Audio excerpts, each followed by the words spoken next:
নমস্কাৰ। আজি সৰ্বনাম পদৰ বিষয়ে আলোচনা কৰিবলৈ লোৱা হৈছে।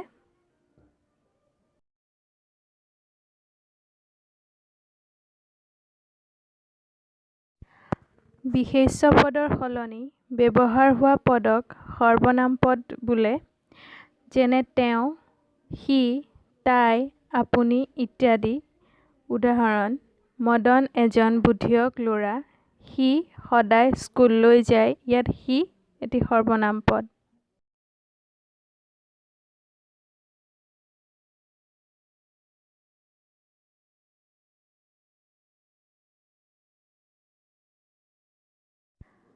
সৰ্বনাম পদক 4 ভাগত ভাগ কৰা হয়: ব্যক্তিবোধক, কালবোধক, স্থানবোধক আৰু বিশেষণবোধক।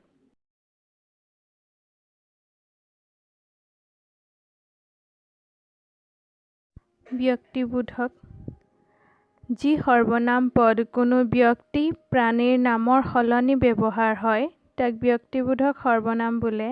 যেনে মই, আমি, তেওঁ।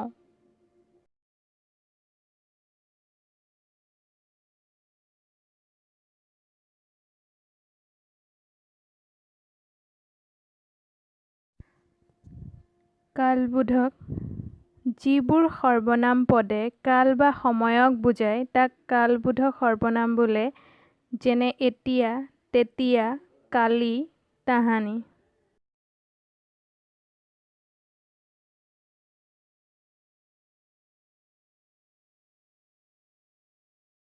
স্থানবোধক: কোনো ঠাই বা স্থানৰ নামৰ সলনি ব্যৱহাৰ হোৱা সৰ্বনাম পদবোৰক স্থানবোধক সৰ্বনাম বোলে। যেনে ইয়াত, তাত, কলৈ।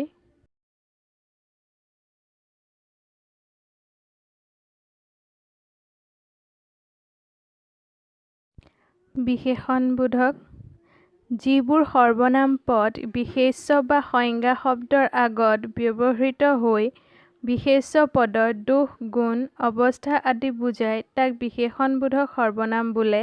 যেনে যিমান, সেই, সৌৱা ইত্যাদি।